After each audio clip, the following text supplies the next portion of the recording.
ambition with the cutscenes is to make every single scene interesting enough in itself as something that the player would want to see. You can watch them, you get like an introduction to the level, you understand the characters a little bit more, and then you go on with the game.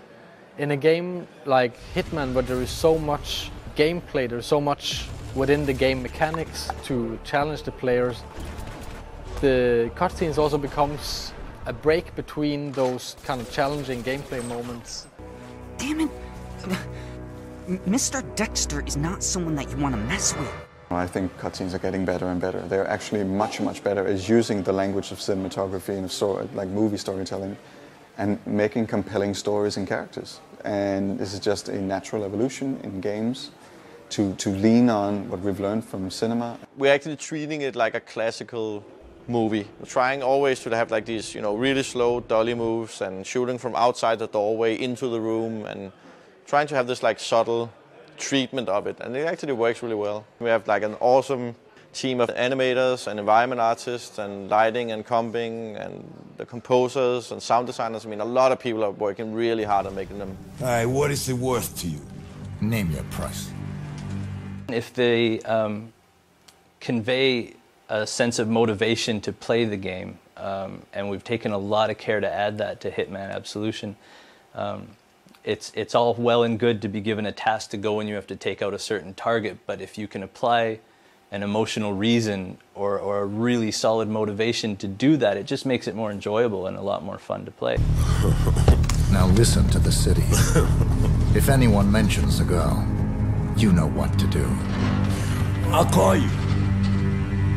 We started out wanting to do motion capture and then do voice acting separately and kind of combine it. This is a classical way, at least for us, to produce cutscenes. But we were allowed to hire real professional Hollywood actors and do the performance capture, which is basically doing motion capture, facial capture, and voice at the same time.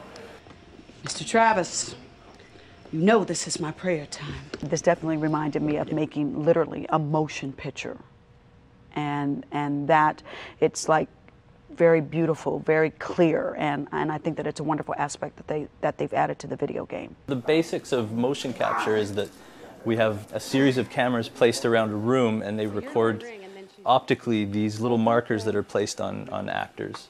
And it triangulates the data in the space and records movement, and we cover the actors with all of these and we can tell where their arms and legs and torsos are in space. And that gets applied to the skeletons of the characters. Where performance capture comes in is similar, but on a far more subtle level.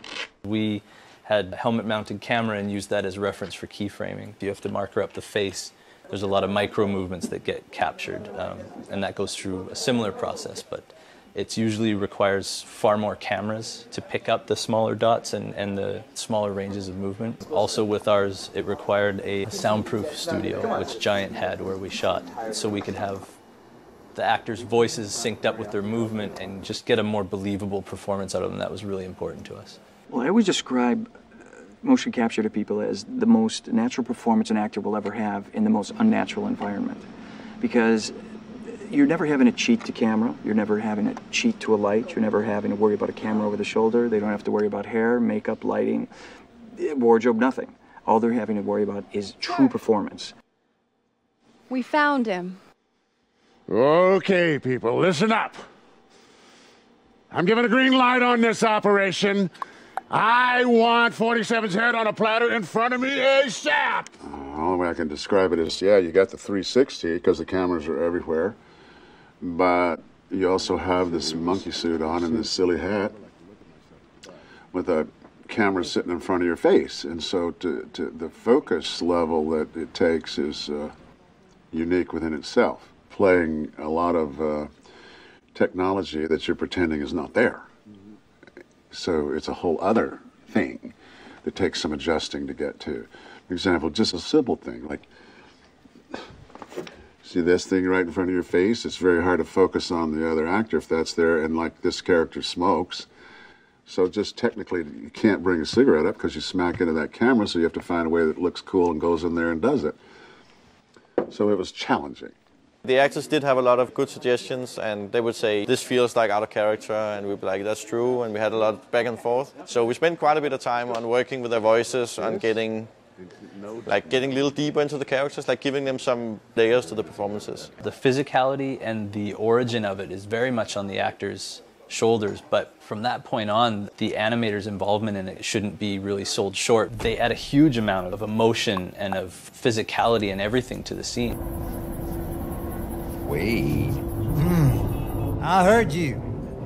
You want me to snatch some chick?